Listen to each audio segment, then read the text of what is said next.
as duas realidades, 15 dias na Índia, pouco mais de uma semana em Singapura, e a única certeza que eu tenho com essas andanças é que o que funciona bem na Finlândia ou em Singapura não vai funcionar da mesma forma aqui no Brasil. A gente tem realidade econômica muito diferente, uma realidade geográfica completamente diferente e, sobretudo, cultural. Então, o que eu tenho tentado fazer nesses últimos anos é buscar as práticas desses países, trazer para a nossa realidade aqui no Brasil, aplicar e entender o que funciona e o que não funciona, né? Eu costumo dizer que a gente faz muita educação aqui no Brasil baseada em opinião, em feeling, em sentimentos. Eu acho que metodologias ativas é algo muito legal. Agora o ensino híbrido que está na moda, eu vou fazer isso porque todo mundo está falando que funciona. Eu vou mudar meu modelo para um currículo sem disciplinas, mais com projetos. Mas espera aí, quem mediu isso na nossa realidade? Entendeu se funciona ou não funciona? Quem colocou indicadores? Os alunos aprendem mais, ficam mais satisfeitos? Qual que é a taxa de reprovação? Qual que é o índice de permanência dos alunos na escola, na universidade?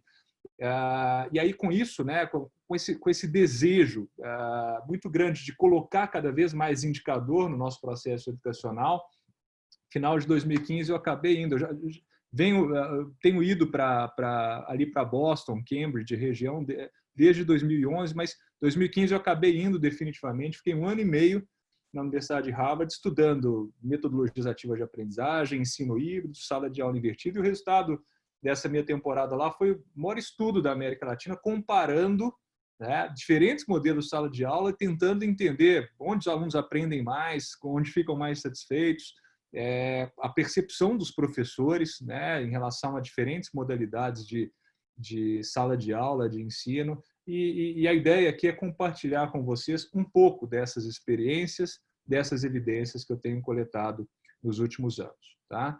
Deixa eu compartilhar com vocês aqui, pedir só 30 segundos para compartilhar. Bom, vamos lá, vamos ver se vocês vão conseguir visualizar. Bom, conseguem só, Lidiane, eu estou vendo você, Guilherme, no vídeo, só dá um ok, estão vendo aí minha tela, legal. Eu vou passar um slide, só quero ter certeza que ele vai passar para vocês aí também. Passou? Legal.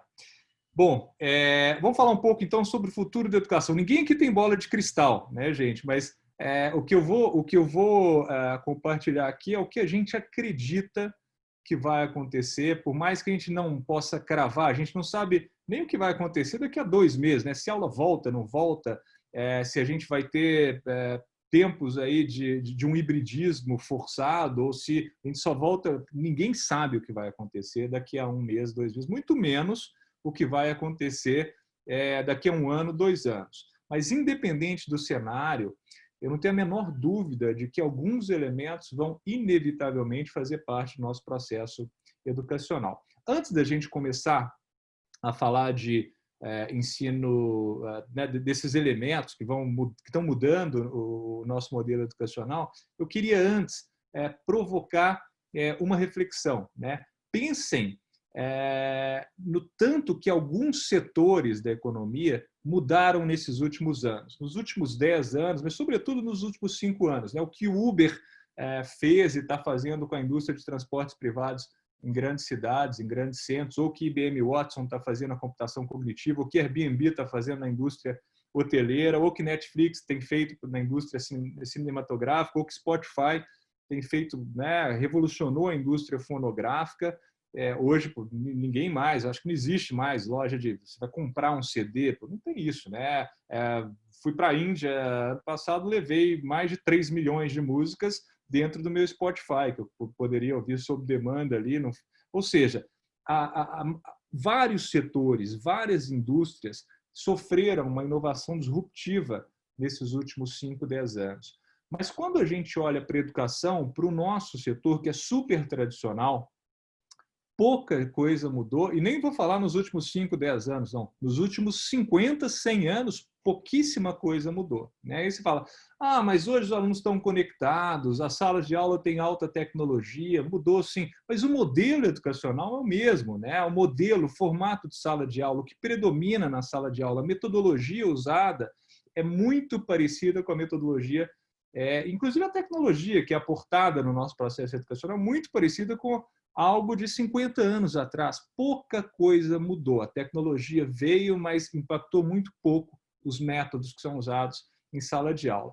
E eu falo que a gente é um setor tradicional e muita gente pode perguntar, legal, a gente é tradicional, então as mudanças acabam demorando um pouco mais. Mas setores super tradicionais, até talvez mais que o nosso, que é a educação, aderiram e se renderam, de certa forma, a essa mudança tecnológica. Um exemplo disso, que acaba sendo uma brincadeira, mas que eu não poderia deixar de trazer,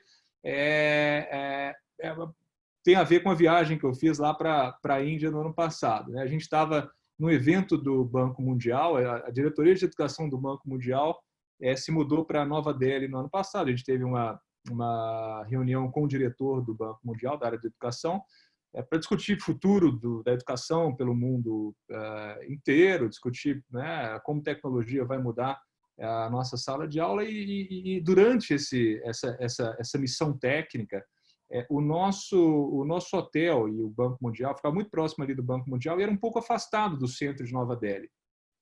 E não dá para ir lá em Delhi e não conhecer o centro histórico, né? A cidade velha, que é a Old Delhi, fazer um passeio de tuk-tuk. Tuk-tuk, para quem não sabe, são esses carrinhos verde e amarelos aí que hoje, sem dúvida nenhuma, existe mais tuk-tuk em Delhi do que cidadão em boa parte das cidades aqui de Minas. Então, não dá para ir na Índia e deixar de andar de tuk-tuk. Então, vou pegar um Uber, né, ir para o centro de Delhi e lá eu pego o tuk-tuk da forma tradicional, balançando a mão e tal. A minha surpresa foi que quando eu fui chamar o Uber, tinham várias opções lá de carros maiores, mais luxuosos, o Uber X, que é o Uber normal, o Uber Pool, que é compartilhado, né, com outras pessoas, e o Uber Tuk-Tuk, ou seja, até os tuk-tuks da Índia, super tradicionais, renderam a tecnologia e aderiram ao Uber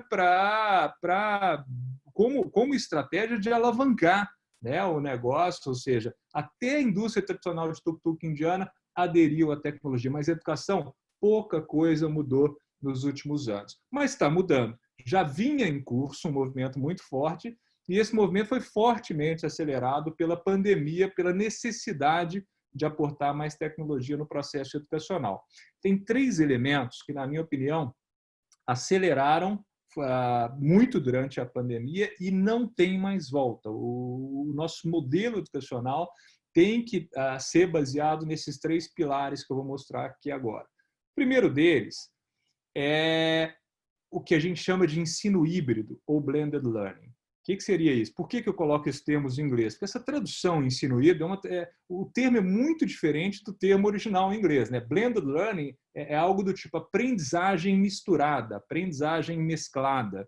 Né? E a gente acabou traduzindo como ensino híbrido. Eu prefiro o termo aprendizagem misturada. Ontem eu dei uma palestra, a gente está tendo essa semana o Congresso Internacional de Educação à Distância.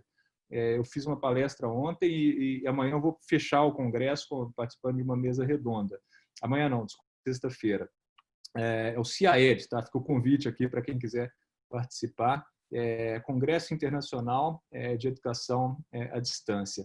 E é muito, durante a mesa que eu participei, um outro palestrante sugeriu um termo muito interessante que é aprendizagem combinada. Eu gostei muito, né? Até um amigo meu, Paulo Tomazinho, sugeriu esse termo, aprendizagem combinada. Eu acho até uma tradução muito mais legal do que ensino híbrido. Mas está todo mundo falando de híbrido, então vamos lá. Vamos usar a terminologia, embora eu não goste tanto, mas é o mais adotado hoje no Brasil. O que está acontecendo com o nosso modelo educacional? A gente separa muito o que é ensino presencial do que é educação à distância. Na educação básica, tem pouca educação à distância, tem pouca EAD, algumas exceções, mas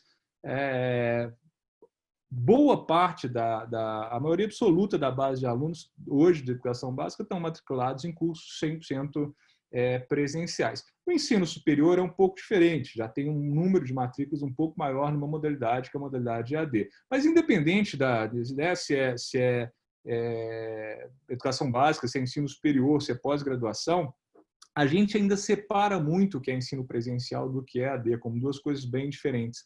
mas é muito provável que nos próximos anos não haja uma distinção tão clara entre ensino à distância e ensino presencial. A gente está caminhando, né? A gente está convergindo para um modelo único, no qual, inevitavelmente, a gente vai ter vai precisar ter mais tecnologia aportada no ensino presencial. Isso é inevitável, a gente está vivenciando isso de uma forma muito clara agora, por uma questão, claro, que ninguém previa, algo emergencial, mas é inevitável que a gente aposte mais tecnologia no ensino presencial. E, por outro lado, vai ser fundamental que a gente aporte mais presencialidade no ensino à distância. Esse modelo totalmente à distância, que eu falo para o aluno, se vira com conteúdo e vem aqui só fazer prova, isso não funciona. Né? Não funciona, eu estou falando isso não com base em opinião, em evidência. Eu medi isso durante 6 meses com mais de 1.300 alunos, desde o Pará até o Rio Grande do Sul. Foi uma pesquisa da América Latina comparando esses modelos. Então, quando eu jogo conteúdo para os alunos, eles vêm na instituição só para fazer, né, vão na escola só para fazer prova, isso não funciona, não funciona. A gente deveria colocar ou mais presencialidade ou mais interatividade, se não for presencialidade física, mais interação entre professor e aluno no ambiente virtual de aprendizagem. Aí você fala, legal, fazer no momento síncronos, videoaulas, não necessariamente. A gente vai ver hoje, daqui a pouco, uma forma de, mesmo no modelo 100% online, promover para os alunos um altíssimo nível de engajamento, algo que agrega em termos de desenvolvimento de competências, de aprendizagem, de satisfação e consequente engajamento. Né? Então, se por um lado a gente vai ter mais, no ensino presencial, mais tecnologia, no ensino à distância a gente vai precisar de mais presencialidade ou mais interatividade. Existem várias formas de se fazer o ensino híbrido. A que melhor funciona, sem sombra de dúvidas, é o que a gente chama de sala de aula invertida ou flipped classroom, né? Que é um outro termo em inglês também, um termo até mais atual que eu gosto, é o flipped learning, né? Que é aprendizagem invertida. Eu gosto mais do que sala de aula invertida, mas, de novo, o termo sala de aula invertida é o mais utilizado hoje, então vamos adotar o que todo mundo tem usado. O que é a sala de aula invertida? No nosso modelo presencial tradicional, 90% do que acontece dentro de sala de aula é exposição de conteúdo. É o professor expondo conteúdo para os alunos. E a gente sabe que essa mera exposição não funciona muito bem por vários fatores, mas principalmente por 2. O primeiro deles é que 15 dias depois de uma aula expositiva, os alunos se lembram de mais ou menos 20% a 25% no máximo do que o professor expôs. E o segundo elemento, né, pelo qual não funciona tão bem esse modelo predominantemente expositivo, é que cada aluno tem um ritmo individual de aprendizagem.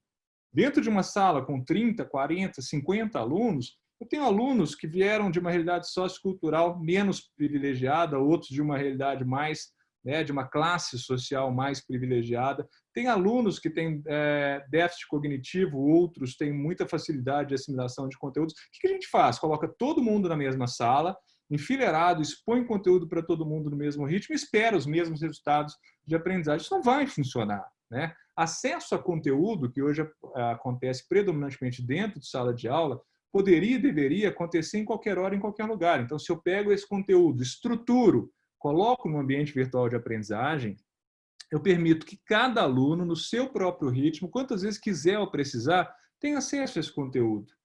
Isso permite que os professores, nos momentos presenciais, utilizem o tempo de sala de aula para menos exposição de conteúdo e mais aplicação desse conteúdo através de metodologias ativas de aprendizagem. Ou seja, nesse novo formato, a aula tradicional, que é a exposição, passa a acontecer em casa. E a lição de casa, que é a resolução de problemas, exercícios, trabalhos em grupo, passa a acontecer dentro da escola, que é onde o aluno mais precisa do apoio do professor. Então, se a aula acontece em casa e a lição de casa, o dever de casa, o para casa acontece na escola, a gente chama isso de sala de aula invertida ou flipped classroom. É uma das formas de ensino híbrido que a gente tem. Funciona muito melhor, inclusive, né? Mesmo com menos tempo presencial, a aprendizagem dos alunos é muito melhor nesse modelo do que um modelo 100% presencial, totalmente expositivo. E o terceiro elemento é o que a gente chama de aprendizagem just in time. O que seria isso? Hoje, a gente tem um modelo de ensino-aprendizagem, esses termos são que a gente pega emprestado da logística, né? A logística just in time, tem a ver com gestão de estoque. O que é o just in case? Né? O modelo just in case é um modelo em que quanto mais estoque eu tiver, melhor. Por quê? Se eu precisar de algum insumo, ele não vai faltar nunca, porque eu tenho estoque grande. A gente trata a educação dessa forma. É como se a gente fosse estocar conteúdo na cabeça dos alunos para, se um dia, just in case, eles precisarem usar esse conteúdo. Então, semestre após semestre, ano após ano, o aluno tem matemática, língua portuguesa, história, em alguns casos, ensino religioso.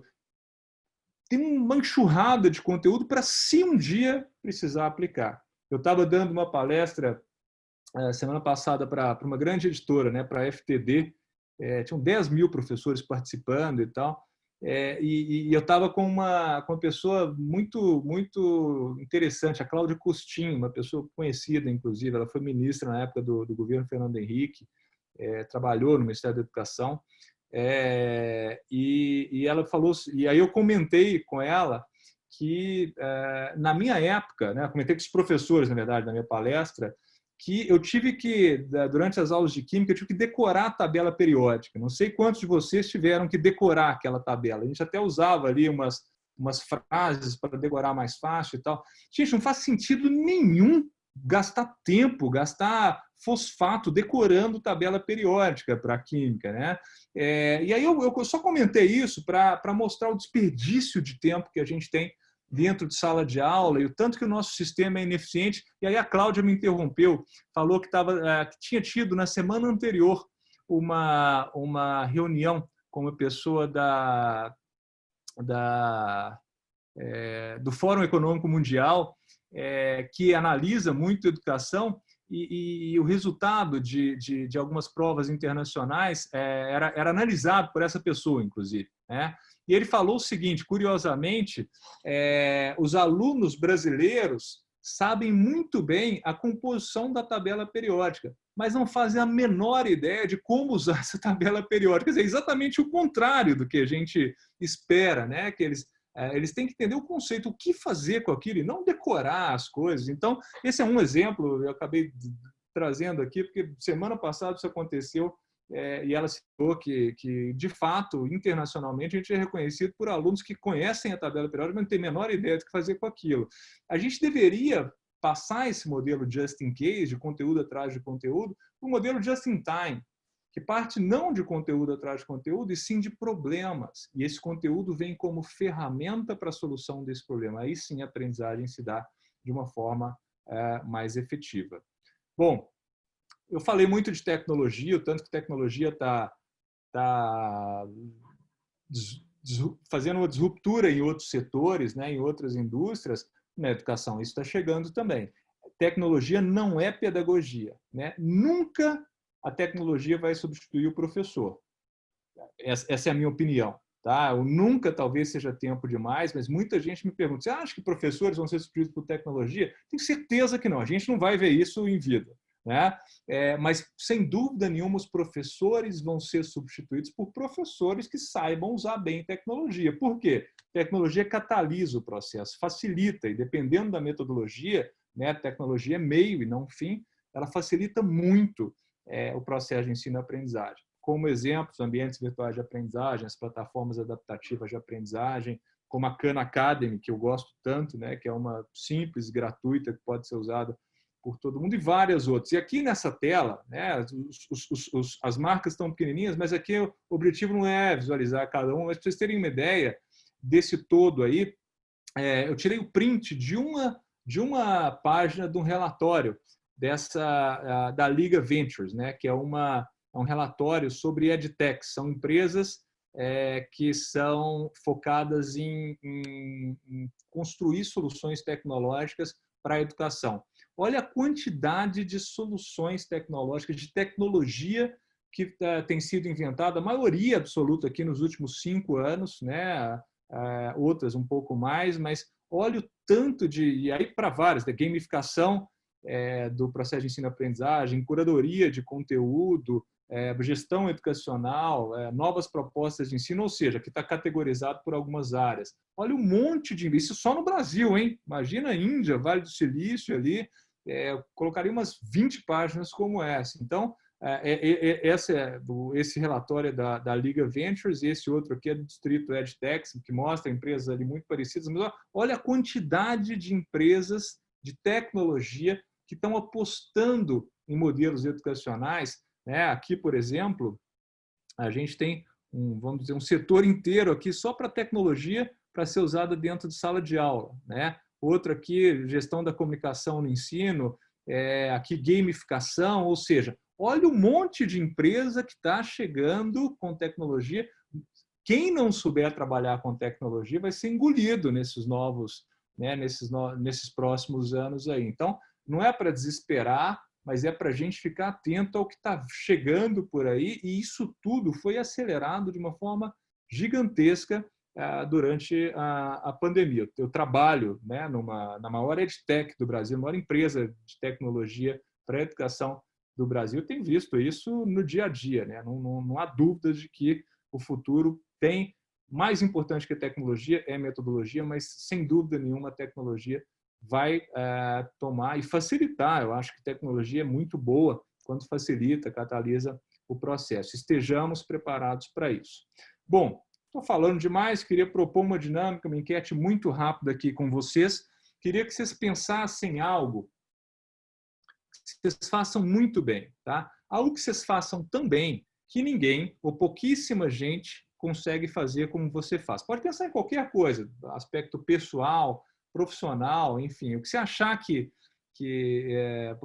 pode ser cozinhar, pode ser dar aula, pode ser fazer gestão, enfim. Pense em algo que ninguém ou pouquíssima gente faz como você faz. A pergunta que eu faço é a seguinte: como é que você ficou bom ou boa nisso que você acabou de pensar? Tá?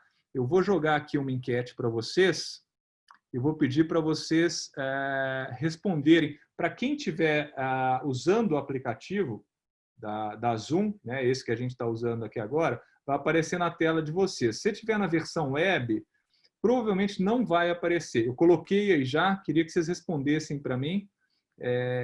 Legal, o pessoal já começou a responder.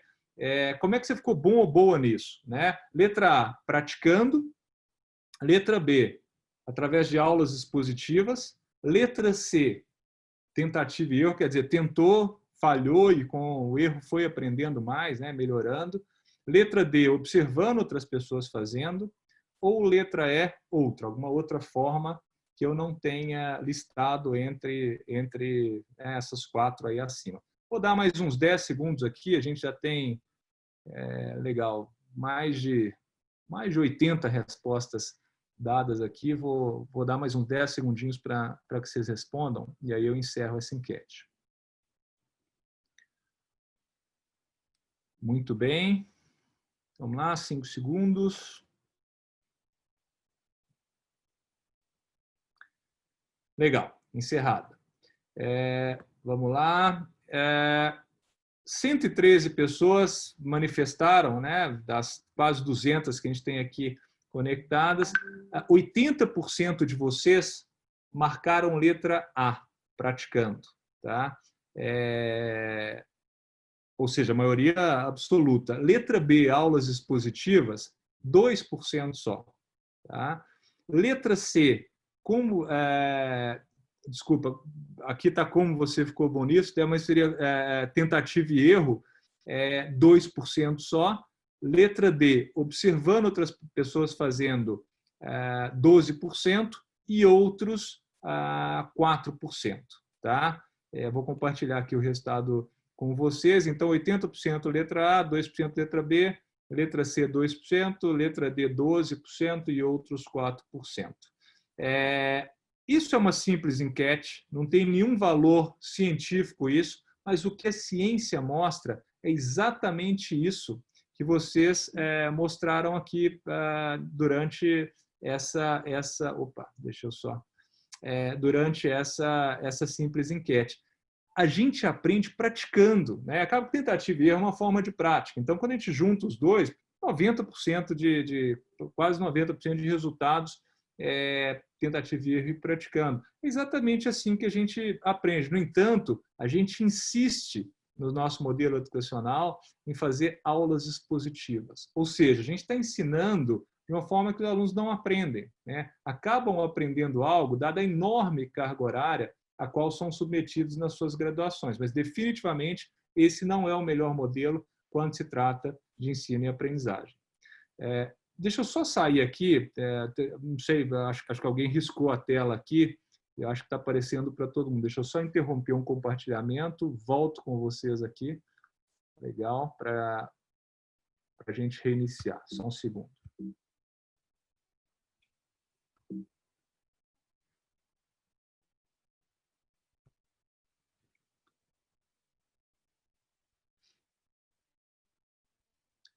Muito bem, só mais 5 segundinhos.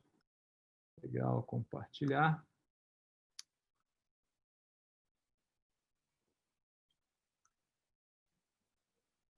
Muito bem. Dentro de uma sala de aula tradicional, né, que é predominantemente expositiva, como eu já coloquei, a gente acaba não respeitando o ritmo de aprendizagem individual de cada aluno, como já foi falado agora há pouco. Na nossa sala de aula tradicional, no nosso modelo de ensino tradicional, o que a gente faz? A gente acaba premiando os acertos, inibindo os erros, ou seja, acertou, nota 10, errou, nota 0. Está errado isso, né? O erro faz parte do processo e deveria, inclusive, ser incentivado, né? Isso, essa punição que a gente acaba fazendo para quem erra, acaba não estimulando o risco, não trabalha a resolução de problemas reais e definitivamente não favorece o processo de inovação. Tá? Quando a gente vai nesses eventos, Banco Mundial, Fórum Econômico Mundial, é muito comum a gente ouvir falar das competências do século XXI, né? As multicompetências, as competências socioemocionais, as competências que são chamadas soft skills também. Pouquíssimas dessas competências são trabalhadas no ensino tradicional, né? Sejam elas capacidade de resolução de problemas, pensamento crítico, criatividade, uma das mais importantes, tão tolhida no nosso modelo tradicional, liderança, né? Capacidade de liderar, negociação, conseguir negociar algo, colaboração ao invés de competição, usar informações para uma boa tomada de decisão. Não adianta nada você ter informação, você não consegue tomar a decisão com elas, né? Você não consegue sintetizar. Comunicação, para mim, é uma das mais importantes, né? Entre elas, dentro de comunicação, capacidade de argumentação, clareza das ideias, expressão, saber defender um ponto de vista, isso é fundamental, né? Muito pouco disso é trabalhado dentro de uma sala de aula tradicional, predominantemente expositiva. E qual que é a importância dessas competências? A gente vai ver no próximo slide que boa parte das profissões no futuro próximo vão ser transformadas, vão ser substituídas. Boa parte das atribuições das profissões vão ser substituídas por inteligência artificial nos próximos anos.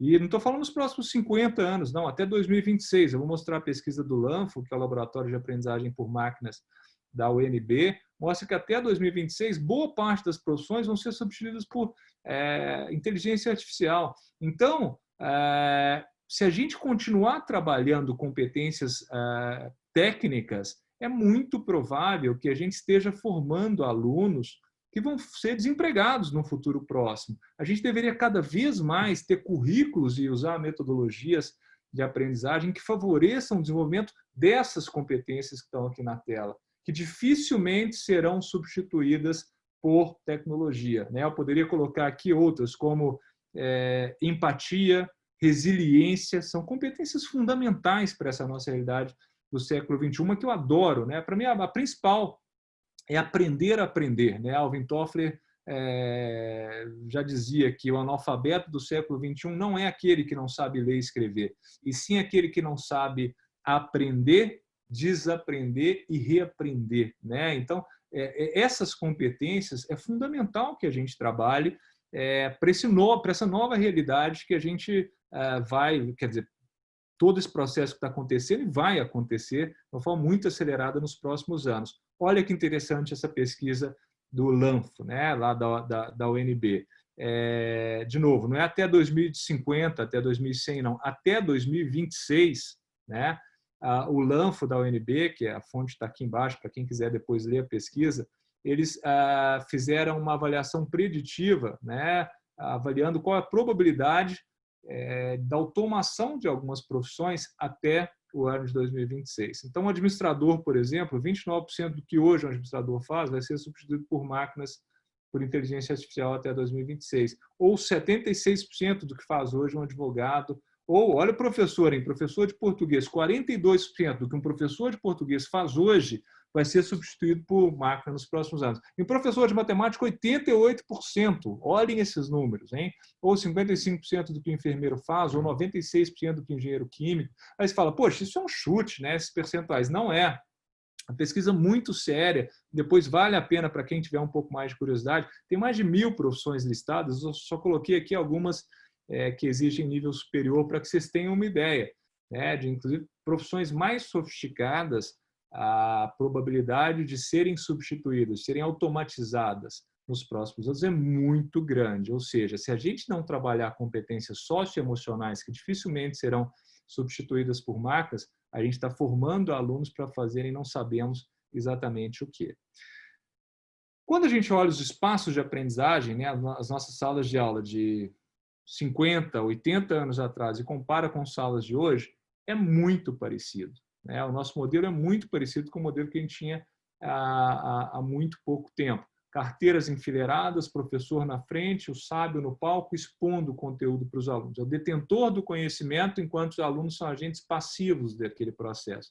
Os nossos ambientes de aprendizagem, as nossas salas de aula, eles incentivam que uma exposição, que uma metodologia mais expositiva seja feita dentro de sala de aula. Quando a gente vai para modelos mais inovadores, né, de sala de aula, a gente vê algo muito parecido com isso aqui, né? Mesas redondas, permitindo que os alunos, não necessariamente redondas, né, podem ser mesas quadradas, hexagonais, mas é muito importante, ao invés de todo mundo estar enfileirado olhando o professor, que esses alunos estejam interagindo entre si. A gente tem que promover espaços de aprendizagem que garantam interação e favoreçam interação entre os alunos durante as aulas, para que trabalhem em problemas, em projetos, para que se estimule a capacidade de argumentação, de comunicação, de pensamento crítico, de defender uma ideia, né, que favoreça a criatividade. Dificilmente, dentro de uma sala enfileirada, ouvindo o professor o tempo todo, os alunos vão conseguir fazer isso. Então, essa é uma das salas, inclusive essa sala é uma sala lá do MIT. Eu passei boa parte do meu tempo durante o meu programa lá em Harvard, por mais que tenha sido vinculado a Harvard, eu fiquei boa parte do tempo no MIT, nessa sala, conversando com alunos, aprendendo nessas novas metodologias. E esse cara aqui, que é um professor lá do MIT, o Peter Durmashkin, um professor de física, ele dá aula para todas as engenharias, para os primeiros anos de engenharia, como se fosse a Física 1 do MIT. Ele é o responsável, e ele foi dois professores conceberam essa sala lá no MIT, e o Peter foi um deles, né? Eu posso citar vários outros exemplos. Essa é uma sala, essa direita aqui é uma sala, opa, desculpa, é uma sala lá na Universidade de Harvard. Só um segundinho que o meu apontador aqui, bom, vamos voltar. Legal. Essa direita aqui é uma sala lá na Universidade de Harvard, também muito parecida, né? Quem está em pé aqui não são professores que estão dando aula, são alunos que estão desenhando no quadro, resolvendo problemas, né? E sempre alunos em grupos, trabalhando em grupos. Essa sala aqui já é uma em Singapura também, com a mesma proposta, né? De trabalho em equipes. E hoje em dia, né? Quando a gente fala em tendência, hoje no Brasil, eu particularmente conheço mais de 100 instituições com salas como essa. Já é algo cada vez mais comum, né? Embora a prevalência absoluta de salas com carteiras enfileiradas. A gente está mudando, né? Aos poucos, mas está mudando. E agora, em tempo de pandemia, né, vieram à tona os espaços de aprendizagem que extrapolam 4 paredes, que não dependem de presencialidade. Então, a gente tem, por exemplo, o Blackboard Collaborate, que é uma ferramenta muito utilizada, a Zoom, né, que é essa que a gente está usando aqui agora, que explodiu durante essa pandemia. Boa parte das instituições acabaram contratando, usando o Zoom aí para terem momentos síncronos com os alunos, substituindo os momentos presenciais. A Microsoft Teams, a gente tem as soluções da Google, né? O Google Meet, o Google Classroom, sala de aula, Adobe Connect, ou seja, esses espaços de aprendizagem em tempos de pandemia extrapolaram as quatro paredes ali, né, o espaço físico, e está funcionando bem ou mal, mas está funcionando e está permitindo que os alunos continuem nesse, né, não tenham que interromper a sua jornada. Qual que é o grande problema disso que está acontecendo? A gente está usando os ambientes virtuais de aprendizagem, né, muito mais para replicar uma aula expositiva presencial do que para usar a potencialidade que ele tem. O que nós estamos fazendo, isso, a maioria esmagadora dos professores das instituições de ensino pelo Brasil inteiro estão usando momentos síncronos, ou seja, alunos e professores conectados ao mesmo tempo, na hora da aula. Quer dizer, o que seria presencial vai acontecer aqui no ambiente virtual de aprendizagem, até aí tudo bem, mas estão usando esse momento para expor o conteúdo. O mesmo erro que a gente sempre cometeu no presencial, e, gente, eu não sou contra a aula expositiva. Tá? Eu acho que culturalmente aqui no Brasil a gente precisa, inclusive, disso. Mas não dá para isso prevalecer como prevalece hoje. Quase 100% do que acontece dentro de sala de aula é exposição. E no ambiente virtual de aprendizagem, o que está acontecendo é a mesma coisa. A gente está usando tecnologia para fazer uma mera exposição durante 1, 2, 3, 4 horas. Não faz o menor sentido, né? A gente tem coisa muito mais interessante que poderia ser feito em momentos síncronos utilizando tecnologia. Como, por exemplo, né, o que a gente deveria fazer durante essas salas de aula virtuais? Utilizar ferramentas como breakout rooms, por exemplo, né, ou numa versão traduzida para quem usa o Zoom, ela é chamada de salas simultâneas, né?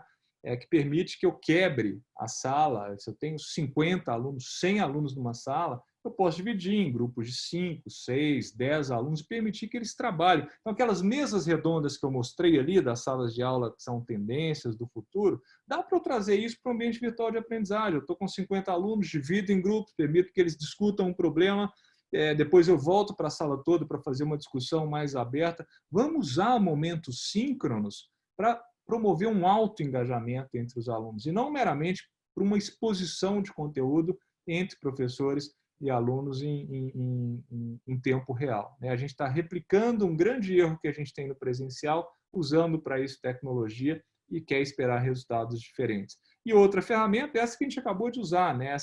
Essa votação, essa enquete que eu fiz, é algo que dinamiza um pouco mais a aula, permite que os alunos participem, né, que eles não sejam agentes passivos desse processo. E a combinação disso é o que a gente vai ver daqui a pouco. A gente vai fazer uma dinâmica super legal aqui para eu dar um dos exemplos do que pode ser feito nos momentos síncronos entre professores e alunos em tempo real. Não adianta nada, gente, a gente ter salas como aquelas de, né, mesas redondas, alta tecnologia. Não adianta nada a gente usar breakout rooms, ou breakout groups da Blackboard ou da Zoom, ou, enfim, ou criar alternativas para fazer algo diferente, se a gente continuar usando as mesmas metodologias dentro, né, durante os momentos ou presenciais ou síncronos. A gente tem que promover uma metodologia que seja diferente da exposição. Aí entram as metodologias ativas de aprendizagem, como, por exemplo, a aprendizagem baseada em problema, aprendizagem baseada em projetos integradores, estudo de caso, aprendizagem baseada em equipes, né, que funciona super bem, e a minha preferida aqui no Brasil, que é, sem dúvida nenhuma, o Peer Instruction, né, que não tem uma tradução muito legal para isso, não. Peer Instruction é aprendendo com colega, é aprendendo... Na verdade, é instrução por pares, mas a tradução é tão feia que eu prefiro falar Peer Instruction, né? Colega ajudando colega, é discussão entre os colegas, é fazendo algo que promova um altíssimo grau de interação, seja dentro de sala de aula presencial, seja em tempo de pandemia, no ambiente virtual de aprendizagem. O que é o Peer Instruction? Para quem nunca ouviu falar nisso, né, de agora para frente eu queria promover aqui uma prática rápida de Peer Instruction, mas deixa eu contar como é que isso funciona dentro de uma sala de aula normal. O professor entra dentro de sala de aula para qualquer metodologia ativa de aprendizagem, inclusive para o Peer Instruction, acesso prévio ao conteúdo é fundamental. Você não consegue discutir um problema, resolver construir um projeto, discutir um caso, seja ele um caso clínico, o caso de uma empresa, um problema de física, um problema de humanidades, um problema ético. Não dá para você discutir se não tiver uma base teórica que permita que você crie argumentos, uma hipótese, etc. Então, acesso prévio ao conteúdo, teoria, é fundamental para qualquer metodologia ativa de aprendizagem. Você pode oferecer esse conteúdo para os alunos através da sala de aula invertida, que eles consumam previamente esse conteúdo, ou então você pode usar aula expositiva. É uma das formas de informar os alunos. Né? Essa parte instrucional é importante, seja usando tecnologia ou não. O professor entra dentro da sala de aula, primeira coisa que ele faz é colocar um problema para os alunos. Problema qualquer. Tá? E os alunos, individualmente, vão responder aquele problema com base no conhecimento prévio que tem. Alguns vão achar que a solução daquele problema é A, outros vão achar que é B, outros vão achar que é C, mas individualmente cada um responde. Depois, o professor coloca os alunos em grupos de 6, 7 alunos, para discutirem aquele problema. E um tem que convencer o outro, quer dizer, cada colega tem que convencer o seu companheiro, o seu par, de que a resposta dele está certa e a do colega está errada. E aquilo vira uma discussão ali rápida sobre, eu acho que a minha está certa por isso, isso, isso. Ah, legal, seu ponto de vista. E eu tinha pensado dessa forma. E aquilo vira uma discussão ali que dura aproximadamente 3 minutos, 4 minutos. Depois dessa discussão entre pares, os alunos respondem de novo, individualmente. Não precisa ser consenso do grupo, não. Então, se eu fui convencido pelo meu colega, eu vou mudar a minha resposta. Se não, eu mantenho. Então, tem alguns alunos que convencem o colega da resposta certa, que é o que normalmente acontece. Tem alguns alunos que convencem os colegas da resposta, que não convencem, né? Quer dizer, eu ouvi o seu argumento, mas eu sou mais eu, vou manter minha resposta e pronto. E tem alguns que convencem da resposta errada, que é super legal, né? E eu acho até divertido, adoro quando isso acontece. Por quê? Porque o erro faz parte do processo, não vamos punir os alunos, deixa eles errarem. É fundamental que eles não tenham medo do erro. Isso é importante para a escola, para a aprendizagem e para a vida como um todo. E a gente não deveria tolir essa criatividade. Por isso que eu adoro quando um aluno é tão bom de argumentação que convence o colega da resposta errada. Só depois disso que o professor diz qual é a resposta correta e faz uma rápida exposição sobre aquele tema. Ou seja, a exposição que antes tomava 90% da aula passa a tomar 10% só do tempo. Né? 90% do tempo vai ser discussão, capacidade de argumentação, pensamento crítico, criatividade, ou seja, competências do século XXI. Né? Para não ficar muito no ar isso tudo aí, vamos praticar? Vamos fazer uma rápida prática aqui. Eu falei como é feito no ambiente físico, como a gente está cada um em um canto aí do país, nós vamos fazer isso agora no ambiente virtual de aprendizagem, usando o momento síncrono para replicar essa experiência de metodologias ativas dentro do ambiente virtual de aprendizagem de uma forma extremamente simples, com resultados fantásticos e altamente engajadora, né, do ponto de vista de aprendizagem, de satisfação dos alunos. Vamos lá. Antes, eu poderia ter passado para vocês um vídeo para vocês assistirem, ou pedido para vocês lerem um texto, né? Pode ser em papel, isso aí não precisa usar tecnologia. Claro que a tecnologia facilita, mas poderiam ser textos. Muita gente fala, e os alunos que não têm recursos, como é que... Poxa, o Mazur começou a fazer isso em Harvard em 1989, quando nem internet existia. Pedia para os alunos lerem antes e vinha para a sala de aula com conteúdo lido, consumido, etc. Né? Dá para fazer sala de aula invertida sem tecnologia? Dá, e muito. Tá? Eu poderia ter passado para vocês uma leitura prévia ou um conteúdo online, uma videoaula, mas como eu não passei, eu vou fazer eu vou colocar para vocês aqui, né, o problema que eu trouxe para ser discutido, para a gente ilustrar o Peer Instruction, é um problema de física. Tá? Para quem não gosta de física, vai arrepiar agora, falar, não gosto, mas é um problema muito tranquilo, muito fácil, podem ter certeza. Tá? Para o pessoal da Faculdade do Futuro, eu já apliquei isso presencialmente, eles já sabem de cor e salteado esse problema, mas eu fiz questão de trazer o problema que eu mais gosto para o Peer Instruction, foi o primeiro problema ao qual fui submetido lá com o Eric Mazur, lá em Harvard, né? O Peer Instruction foi inventado pelo Eric Mazur, lá da Universidade de Harvard, que foi meu orientador durante o meu programa, e eu adoro esse problema, que ele, né, foi o primeiro ao qual fui submetido, que é um problema de termodinâmica. Então, eu vou fazer uma rápida exposição para vocês, para vocês lembrarem, né, tem gente aí que... eu ia falar, em 15 dias você esquece de 80% do que viu, né, do que a pessoa falou. Tem gente que não vê física há 15 anos, até mais do que isso, então vamos resgatar alguns conceitos aqui através de uma rápida exposição. Tá? E o problema é de termodinâmica. Vamos relembrar alguns conceitos. Imagina que eu tenho aqui nas minhas mãos uma placa quadrada, tá? Uma placa quadrada de metal. Quando eu aqueço essa placa, o que acontece com o tamanho dela? Ela expande. Lembram disso? O tamanho dela aumenta quando eu aumento a temperatura. Quando eu aqueço alguns graus, eu expando o tamanho dessa placa.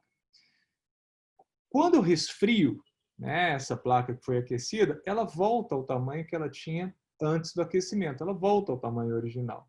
E esse é um fenômeno que acontece normalmente aí, né, no dia a dia. Ou seja, se eu olho um trilho de trem, né, de tantos em tantos metros, existe um espaço ali, exatamente porque meio-dia, sol quente, esse trilho aquece, expande, né, e precisa de um espaço ali para ele dilatar. De madrugada, temperatura mais fria, esse trilho retrai.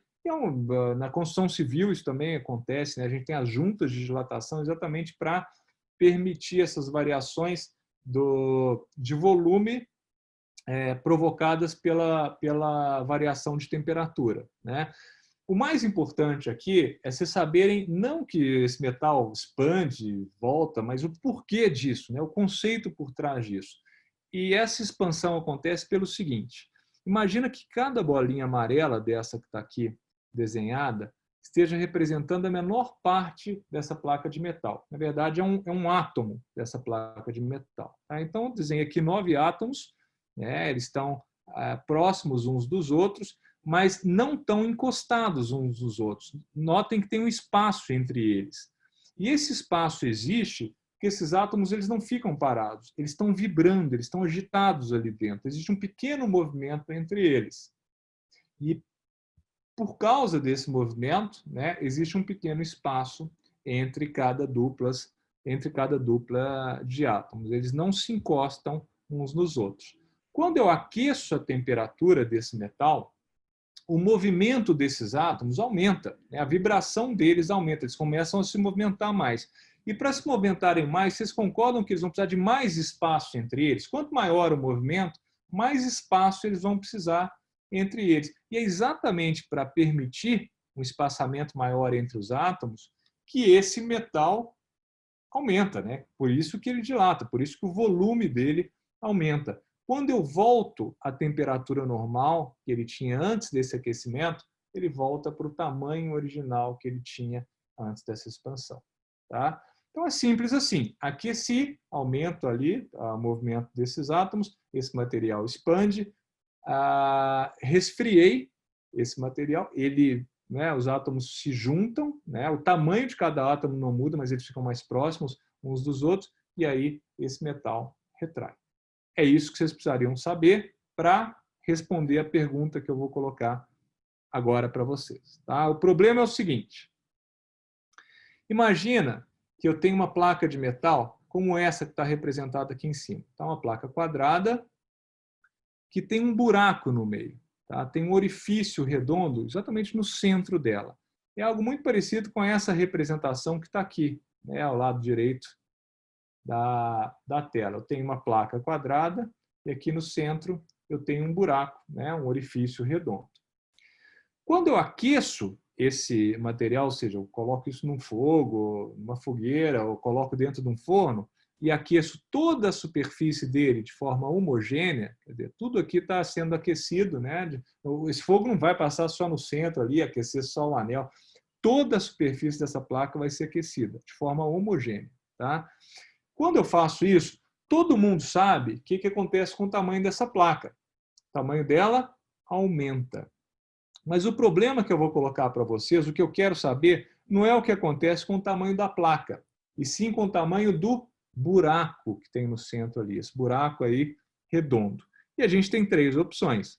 Quando eu aqueço esse metal, o diâmetro desse buraco, que é essa linha vermelha que está aqui, o que acontece com ele? Esse diâmetro. Letra A, ele aumenta. Letra B, ele não se altera, ele continua do mesmo tamanho. Ou letra C, ele diminui. Tá? O tamanho do buraco diminui. Física é uma ciência exata, só tem uma resposta correta e eu vou jogar para vocês uma enquete agora, tá?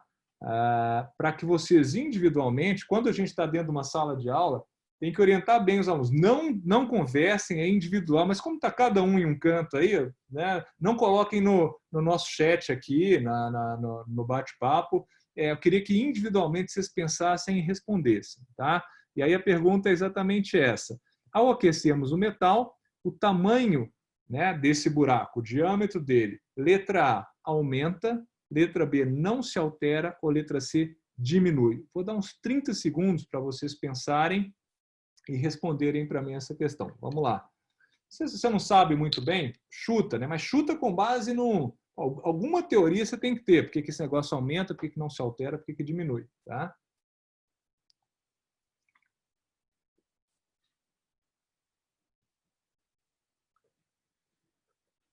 Vamos lá, já temos 100 respostas. Bom, tá legal aqui. Tem gente achando... Bom, daqui a pouco eu conto mais ou menos o que aconteceu. Vamos lá, mais 10 segundos, tá? Quem tiver na dúvida aí, responde para mim. Aproveitar que vocês estão respondendo aí, dá um aviso importante aqui. Para quem... eu não estou acompanhando o chat, porque você sabe que homem não consegue fazer muitas coisas ao mesmo tempo, né? Mas não sei se teve essa pergunta ou não, mas o pessoal da Faculdade do Futuro me avisou antes que, para quem estiver participando, a gente vai gerar um certificado, tá? Para essa palestra. Então, depois o pessoal da faculdade vai entrar em contato com vocês para emitir esse certificado. Então, bom, mas o mais importante aqui não é certificado, é essa experiência que a gente está tendo. Vamos lá, 5 segundos para a gente encerrar.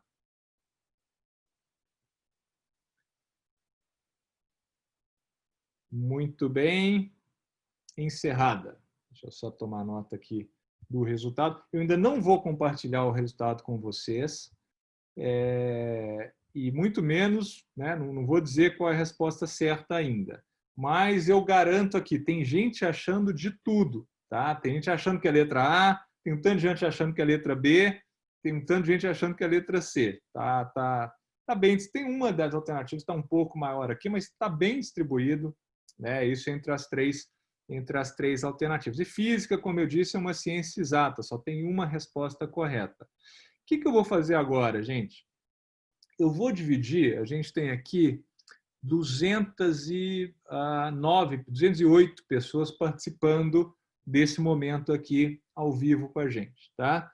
Eu vou dividir vocês em grupos, eu ainda vou entender, deixa eu só abrir aqui o sistema para eu ver em quantos grupos eu vou dividir, mas em grupos de 10 pessoas mais ou menos. Vou pedir o seguinte, assim que eu dividir vocês em grupos, eu vou pedir para vocês abrirem o microfone. E aí vou pedir para o pessoal que está aí no backstage, na organização aqui do Zoom, para liberar o microfone de todo mundo. Tá? Quem quiser, faça por chat, mas é muito mais legal discutir usando voz, usando microfone. Então, eu vou pedir para vocês liberarem o microfone. Se quiser liberar vídeo, bem. Se não quiser, pode ir sem vídeo mesmo. Mas com vídeo eu acho que é o mais legal, a discussão e tal. Vou pedir para você tentar convencer o seu colega, né, o seu par, aí, o pessoal do seu grupo, de que a sua resposta está certa. Eu acho que aumenta por isso, eu acho que não se altera por esses argumentos, eu acho que diminui por isso.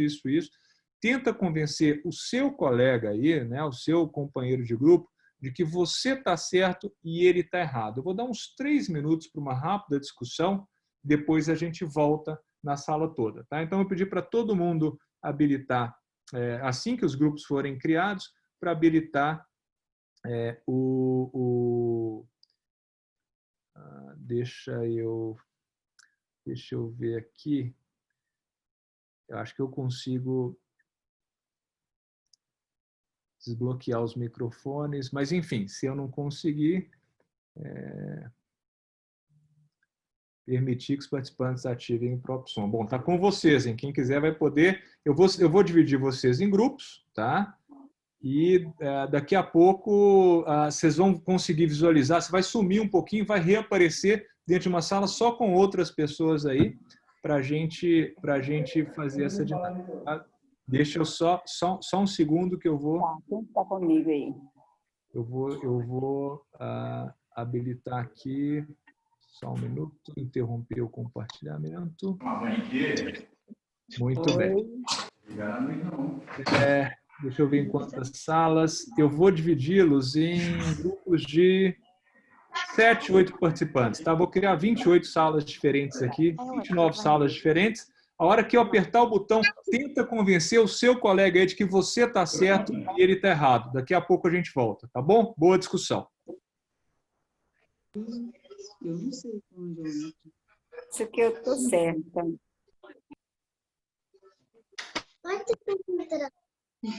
Eu não sei onde entra.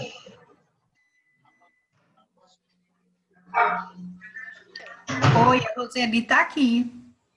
Boa noite. Boa noite, tudo bem? A minha opção foi que o círculo diminui. Por quê? Eu achei porque se eles se expandem, vai se expandir tanto na parte externa quanto na interna. Foi isso que eu pensei. Oi, gente, eu sou Cristina. Eu achei que não era, porque, na verdade, o tamanho vai se manter, mas o aquecimento vai acontecer só nas placas, e aí essa placa aquecida, ela está expandindo, proporcionalmente mantido, e depois, quando ele esfria também, ele é mantido, ela só volta para o lugar. Boa noite. Eu também marquei diminui, porque eu acho assim, com o aquecimento da placa, ela vai dilatar e a tendência é ocupar o espaço vago que está em volta, né? Então, eu acredito que diminui sim, o orifício diminui. Boa noite, gente. Meu nome é Sheila e eu acredito que não se altera, né? Ele vai derreter, né? O fogo vai derreter, mas alterar, assim, aumentar ou diminuir, eu também não acredito que não. Acredito que não se altera, fica do mesmo jeito.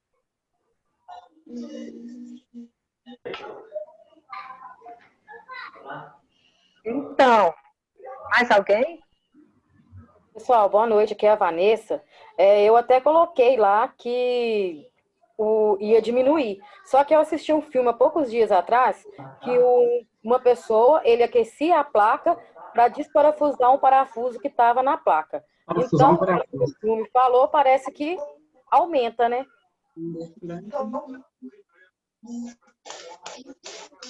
Não, mas ele deu exemplo até da engenharia, dos trilhos, né? Que tem que deixar lá um espaço, porque com aquecimento a placa a tendência é ela dilatar. Se ela dilata, ela ocupa mais espaço.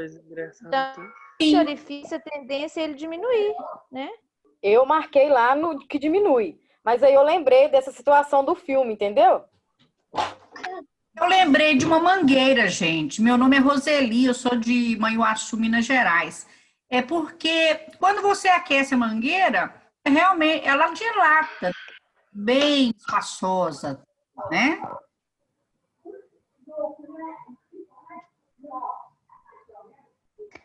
Ela dilata se você usar algum objeto, né, para ela dilatar, mas ela sozinha por si, ela não dilata. Né? É diferente da placa, totalmente diferente, eu acho, né?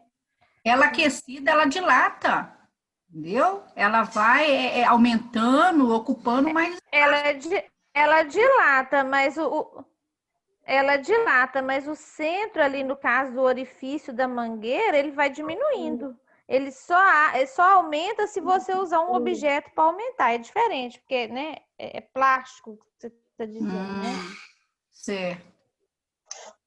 Concordo com a posição da Evânia. Eu acho que pelo exemplo que ele deu, da engenharia, dos trilhos, da linha férrea, né? Que tem que ficar ali um espaço, porque com aquecimento o metal, no caso, ele vai dilatar, ele vai ocupar mais espaço.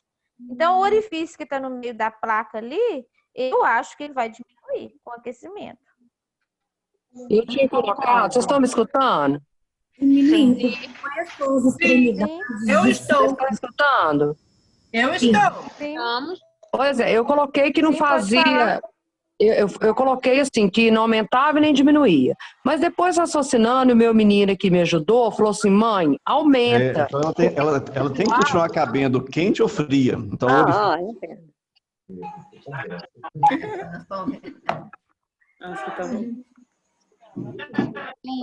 Oi, pessoal, eu voltei todo mundo para a sala principal, tá? Vamos só esperar um pouco. Todo mundo não, na verdade tem 60 segundos para o pessoal ir voltando, até para respeitar o tempo. Eu vi que alguns grupos não deu tempo de todo mundo discutir, enfim. Mas vamos esperar aí uns 30 segundos para o pessoal voltar, tá? E aí depois a gente continua essa discussão. Eu queria que vocês respondessem de novo daqui a pouco. Eu desativei aqui o som de todo mundo porque o pessoal acaba voltando com o som ativado, né? Então eu ativei o som de todos.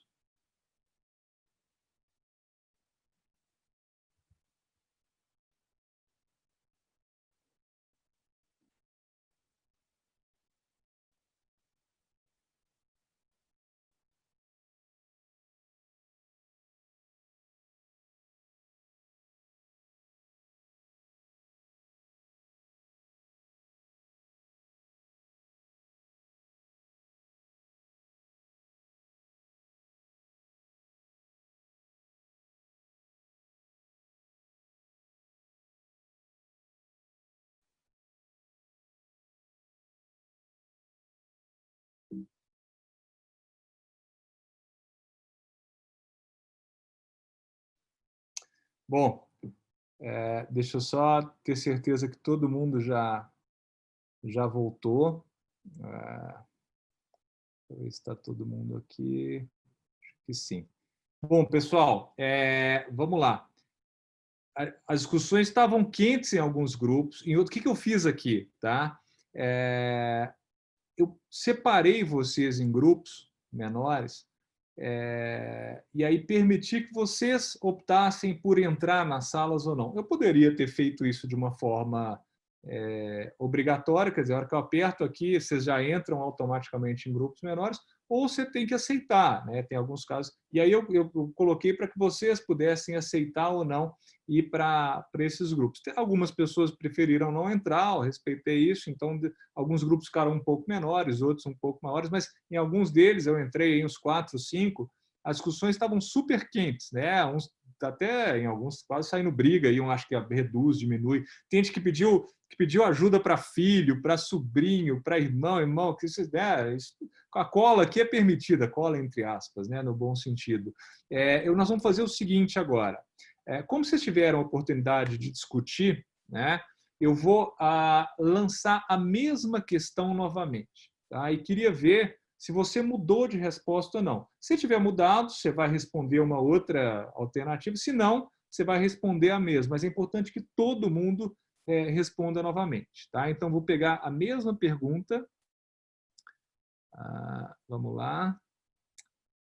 Vamos iniciar. Muito bem. Responde aí para mim, por favor. Essa é mais rápida, hein? Como vocês já discutiram, tiveram tempo para pensar para caramba, e essa fica bem mais rápida. Vou deixar menos tempo, uns 25 segundos no máximo aí, para que vocês respondam. Tá? Vamos lá. Quanto mais gente responder, melhor. A gente já está com mais de 100 respostas aqui, estão tão rápidos no gatilho, né? Vamos lá, dá mais alguns segundinhos aqui.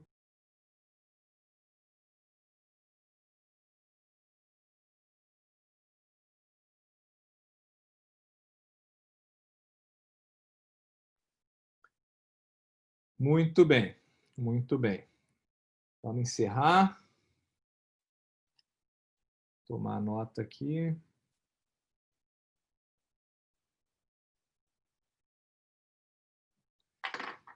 Legal. Eu ainda não vou dizer qual é a resposta certa, mas eu vou dizer o que vocês disseram na primeira rodada e depois da discussão, como é que esses percentuais se comportaram.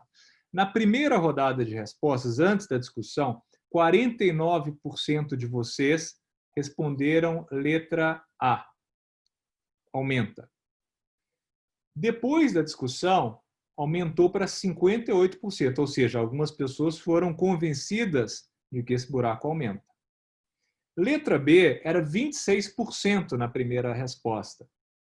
Reduziu para 10%. Quem estava em cima do muro aí, saiu, bandeou para um lado ou para o outro. Tá? O diminui era 26%, estava empatado ali com o não se altera, e aumentou para 32%. Tá? Então, era empatado ali o percentual de não se altera e diminui, e 49% achavam que aumentava, né? O aumenta e o diminui tiveram aumento de percentuais e o não se altera reduziu. Ou seja, a turma aí está na dúvida se aumenta ou se diminui. 58% acham que aumenta, 32% acham que diminui. Alguém gostaria de explicar rapidamente, né? Não precisa estar certo ou errado, não, mas eu vou ativar o som de vocês, né? Permitir que vocês ativem. Se alguém quiser defender o ponto de vista, né? Eu acho que é isso, por isso, isso, fiquem à vontade para dar aula de física aqui, estando certo ou não. Eu vou habilitar o microfone de vocês aqui para quem quiser se manifestar, tá bom? Alguém se habilita? Se não quiser, não precisa, tá? Mas alguém queria defender o ponto de vista aí? Eu queria defender. Vamos lá, quem está falando é o João? Isso. Legal, João, vai lá. Por quê? Você acha que aumenta, diminui ou não se altera? O que você acha? Aumenta. Aumenta. Vamos lá. Por quê, João? Imagine que esse orifício aí ele foi retirado. Então, quando a parte redonda que foi retirado da parte retangular, imagine que ele fosse aquecido juntamente com a placa que tem o orifício. Uhum. Então, ele teria, já que pela explicação, ele aumentaria de tamanho, aqueceu a placa. Se eu quisesse voltar para o lugar onde ele foi retirado, ele teria que continuar cabendo porque ele foi tirado dali. Então, o orifício teria que ter aumentado também. Legal, legal. Bom, é uma boa explicação. Provavelmente foi esse o argumento que você usou para convencer seus colegas de grupo aí. Muito bom. A Silvânia, a Maria de Lourdes estão com a mão levantada. Não sei se sem querer ou se querem falar. Se quiserem, enfim, fiquem à vontade. Mas eu queria ouvir um argumento ao contrário. Pois não, Maria José? Tá. Então, eu marquei a letra B, não se altera, porque, apesar de eu não entender nada de física, eu acredito que, como não tem matéria para ser aquecida, então o orifício não vai se expandir, porque não tem matéria para ser aquecida. Quem vai expandir é a matéria, é a placa de aço. Uhum. Entendeu? Por isso que eu defendo a minha letra B, não se altera. Tá. Ou seja, você está dizendo que buraco é buraco, aquilo ali não muda, porque não tem matéria. Né? O que vai aquecer é o que está em volta do buraco. Isso. É o que está em volta. É um argumento interessante. Né? Não sei se você convenceu os seus colegas. Você está na minoria, viu, Maria José? Você está ali na minoria, nos 14% e tal. Ivânia, acho que vai falar também, é isso? Boa noite, eu quero falar. Boa noite. Vamos lá. Não sei se Fernando ou Ivânia, alguma das duas está falando. Vamos uma de cada vez. Fernanda, pode falar. Eu acho que diminui, porque vai aquecer a placa e eu acho que esse metal em volta do orifício, ele vai fechar. Eu também não entendo de física, né? Minha opinião. Eu acho que ele vai fechar porque ele vai contrair para o centro. Só isso mesmo. Ou seja, pois não, Ivânia, quer complementar? Não, eu concordo com a colega, né? Que eu também marquei diminui, porque eu acho que como a placa vai aquecer e vai dilatar, ela vai ocupar o espaço que está vago em volta. Como você deu o exemplo que na engenharia, nos trilhos da linha férrea. Então, eu acredito que esse orifício vai diminuir, porque a placa ela vai ocupar esse espaço que está vago em volta dela. Ou seja, o que vocês estão dizendo, o que acontece é isso, vai expandir para fora, que tem espaço vazio fora aqui, né? E para E dentro. vai expandir também, pô, a minha habilidade para desenhar com mouse aqui, ela é um pouco prejudicada, então pedir um pouquinho de paciência. E vai expandir para dentro, é mais ou menos isso, né, Vânia? Assim, vai expandir para onde tem espaço vazio, ou seja, aí. esse buraco vai... Eu não estou dizendo que está certo ou errado, mas só estou tentando ilustrar aqui. Concordo, não. O seu... Pô, a Cristina já deu o grito aqui, não quer falar por quê, Cristina? É porque quando a placa ela é aquecida, né, as dimensões dela aumentam e o furo também, na mesma proporção.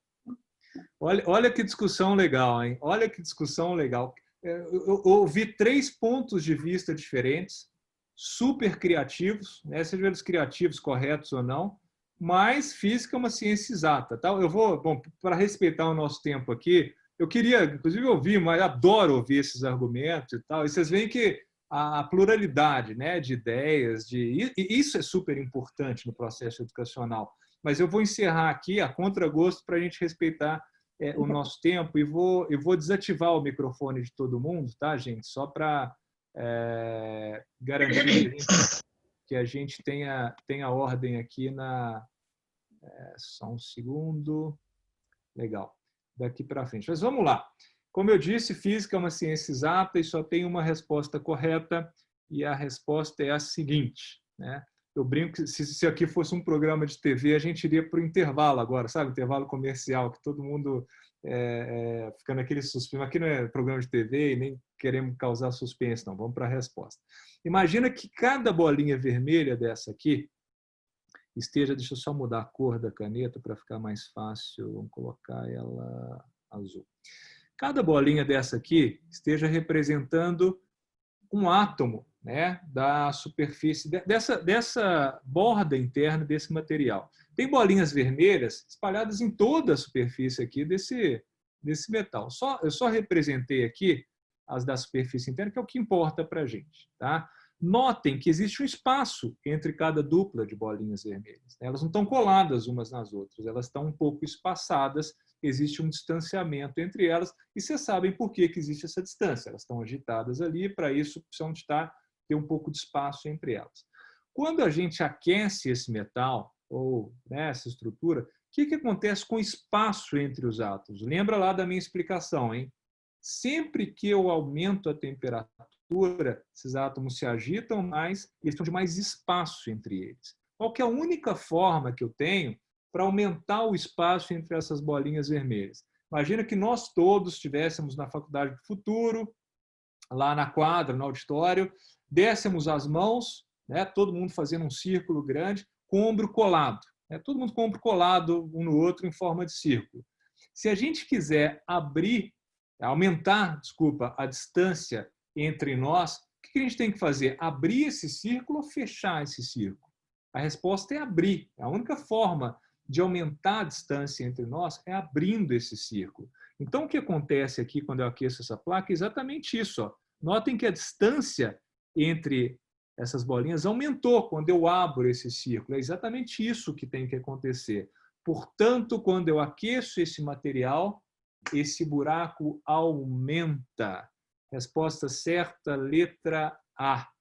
Eu tenho certeza que se a gente tivesse com os microfones abertos aqui, está cheio de gente comemorando, falando, eu te disse, eu falei que aumentava, alguns xingando o colega, eu achava, tinha certeza que era aumenta, você me convenceu que era diminuir, mas não tem problema, gente. O que importa aqui não é acertar ou errar, mas isso que vocês fizeram é discutir, criar um ponto de vista, usar a criatividade. Então, parabéns para quem respondeu letra A, parabéns para quem respondeu letra B, e parabéns, mais parabéns ainda para quem respondeu letra C, diminui e convenceu o colega da resposta errada, né? Quer dizer, foi de 26% para 32% de respostas corretas. Tem gente que foi convencida da resposta errada pela capacidade de argumentação, que é uma competência fundamental no século XXI.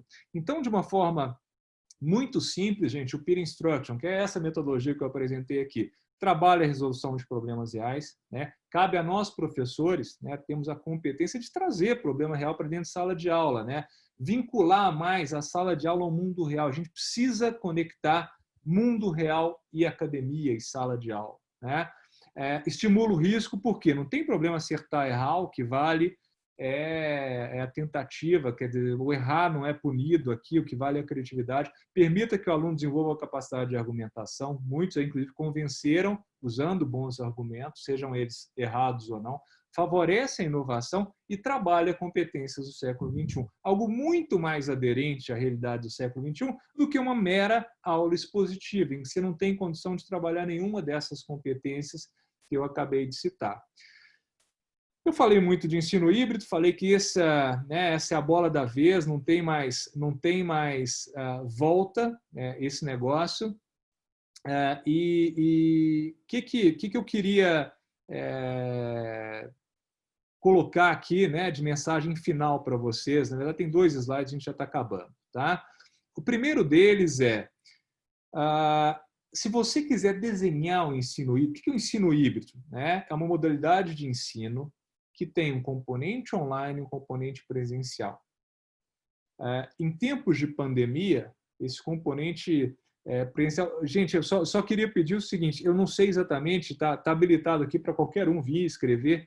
Tem alguém que tá igual aluno aqui, sabe? Aqueles alunos que estão riscando aqui a tela. Eu nem vou apagar, vou deixar assim, mas vou pedir só para não riscar muito, senão atrapalha aqui o pessoal visualizar os slides. E normalmente, se fosse uma aula, se fosse aluno mesmo, ia riscar mais ainda agora que eu falei. Mas tenho certeza que vocês são mais comportados e não vão fazer isso com a gente. Mas, enfim, para eu desenhar um ensino híbrido, é fundamental eu pensar em 4 pilares. Nesse momento de pandemia, o presencial está impedido por questões de saúde, segurança, etc., com algumas restrições. Claro, as práticas estão voltando aos poucos, com muita prudência, com protocolo. É possível e provável que a gente volte em algum grau ainda nesse semestre, mas, enfim, mesmo que não esteja, que a gente não tenha voltado presencialmente, os 3 primeiros componentes eles devem fazer parte de um modelo de ensino. Mas, tirando tempos de pandemia, em tempos ordinários aí,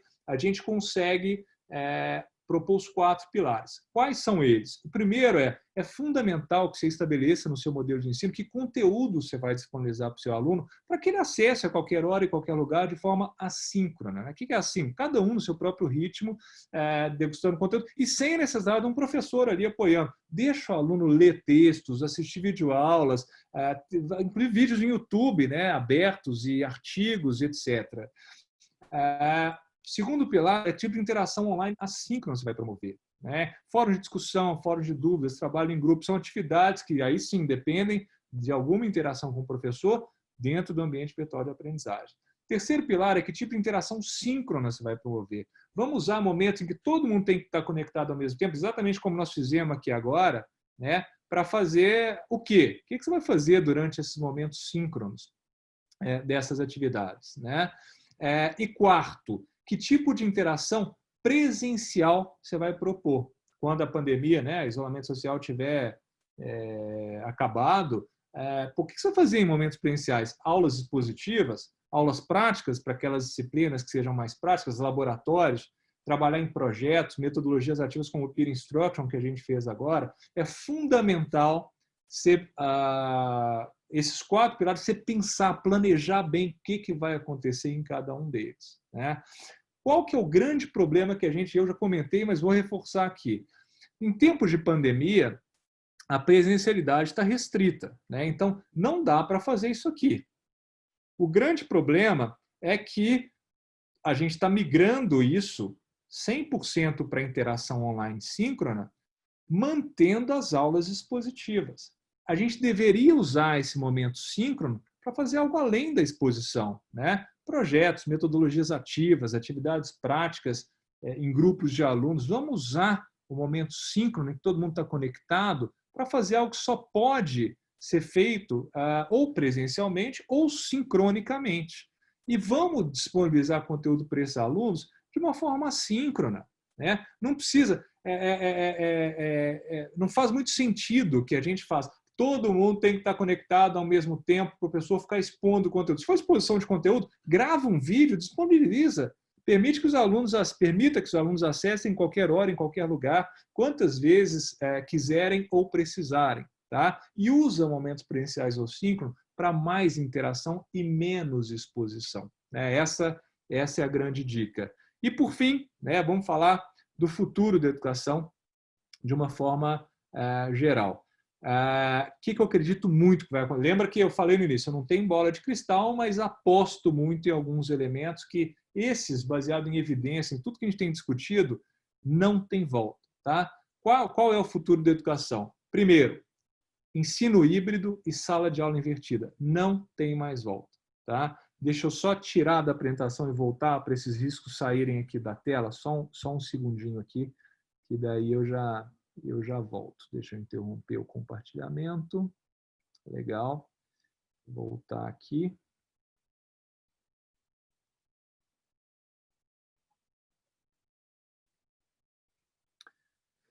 Muito bem. Então, primeiro, ensino híbrido e sala de aula invertida. Não tem mais volta. O futuro é híbrido. Tá?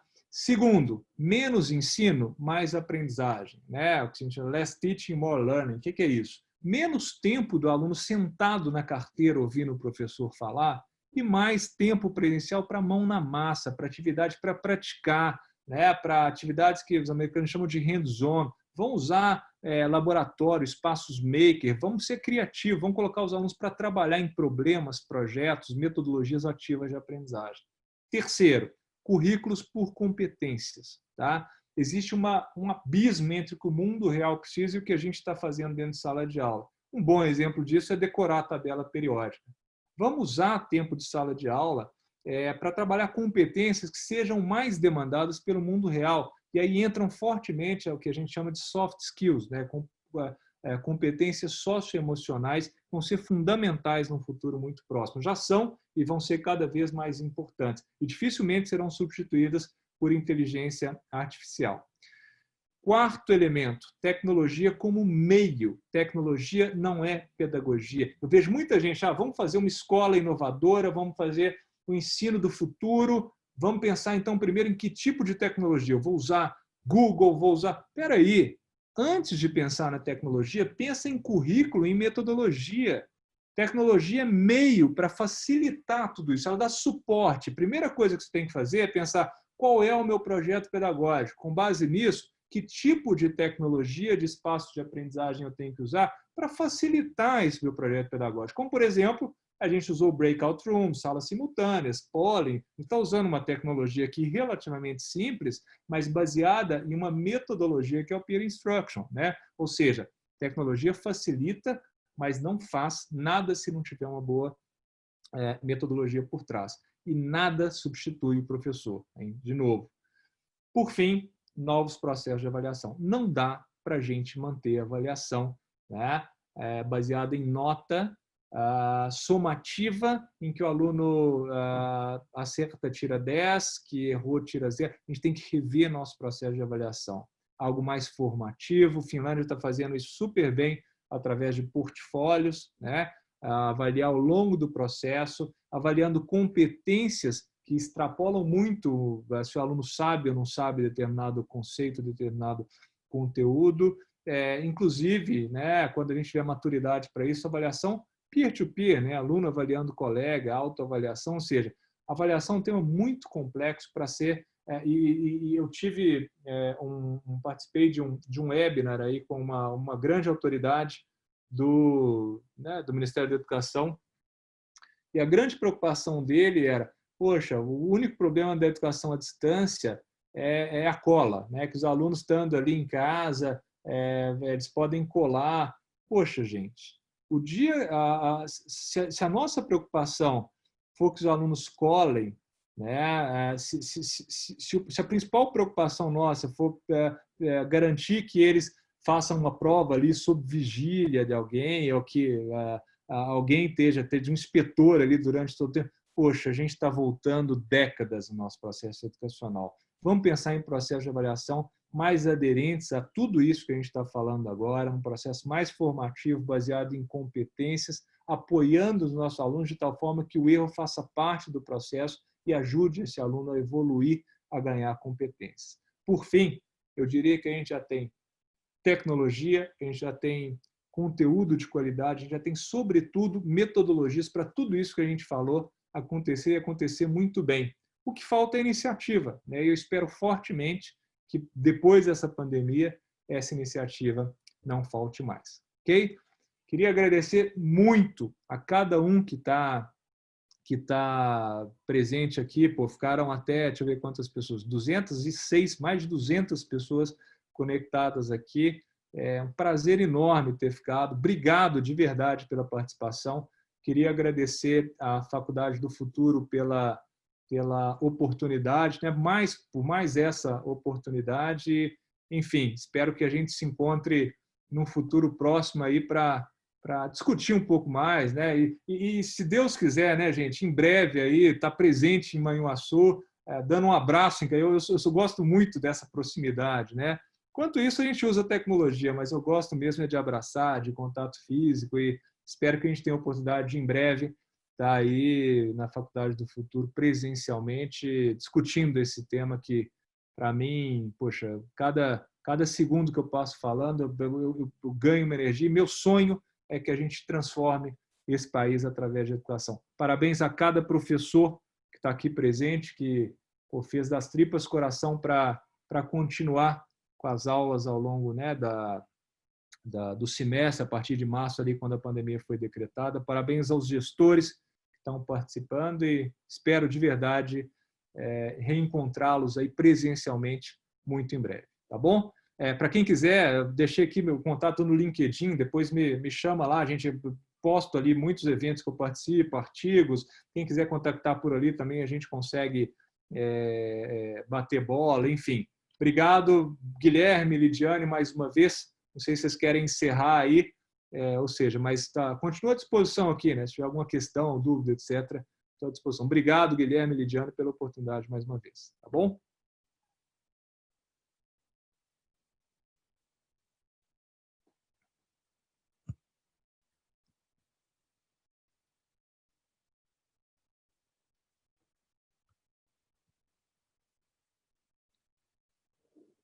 Bom, Guilherme, na verdade não estou conseguindo ouvir, não sei se talvez você não esteja conseguindo desabilitar o microfone, né? Bom, deixa eu ver se eu consigo. Consegue, Guilherme, agora? Acho que agora deu, né? Acho que agora deu. Legal, Gustavo, desculpa, eu estou como agradecer. host aqui controlando e te desabilitei aí, mas vamos lá. Não, tranquilo. Queria te agradecer, palestra, é uma demonstração, né? Muito construtiva e realmente estimula. E agradecer a todos os professores, educadores, gestores que participaram aqui. Dizer para vocês que vocês podem contar com a Faculdade do Futuro como parceira de educação de todos vocês. A nossa principal missão é contribuir para a melhoria, né, e crescimento educacional no nosso país. E vocês podem nos ter, né, como um apoio para o que vocês precisarem. E a gente quer cada vez mais estar próximo das escolas de vocês, mais integrado, contribuindo mais, né, e que momentos como esse possam acontecer mais. Guilherme, eu estou olhando aqui o chat, que legal, hein? Que tanta de coisa que eu perdi aqui, que eu queria conseguir fazer duas coisas ao mesmo tempo, enfim. Mas legal, depois eu vou buscar. Eu acho que essa discussão não termina agora, tá? E não vamos esperar. Tem gente que falou, nem fala em abraço, né? Que legal as considerações que saíram aqui. Deve estar morrendo de saudade de dar abraço nas pessoas e tal. Muita gente comemorando, acertei, mudei de opinião. Essa é a riqueza, é a beleza da coisa. Mas assim, vamos manter essa discussão, seja através ali de redes sociais, de contato direto, através da Faculdade do Futuro e, quem sabe, muito em breve, presencialmente. Não sei, Lidiane, se quer fazer aí suas considerações finais ou se a gente encerra, enfim, fica à vontade, tá? Se quiser. Gustavo, eu posso fazer uma provocação? Claro. Podemos abrir 10 minutos para dúvidas? Claro, vamos abrir sim. Na verdade, eu achei que o tempo aqui estava esgotado, mas enfim, eu estou à disposição, tá? Eu vou fazer o seguinte, eu vou abrir o microfone de todo mundo aqui. Eu só vou pedir um pouco de prudência aí na hora de habilitar, para, né, não falar todo mundo ao mesmo tempo, mas vocês foram super bem comportados aí. Estou falando como se fosse para aluno, né? Olha que coisa. Durante as discussões e enfim, para funcionar bem. Me dá só um segundo que eu vou habilitar de todo mundo e aí vocês fiquem à vontade para emitir opinião, tirar dúvida, etc. A gente tem 10 minutinhos aqui, né, Lidiane, para fazer isso. Vamos lá, permitir. Bom, acho que tá habilitado aí. Vê se quem quiser fica à vontade para...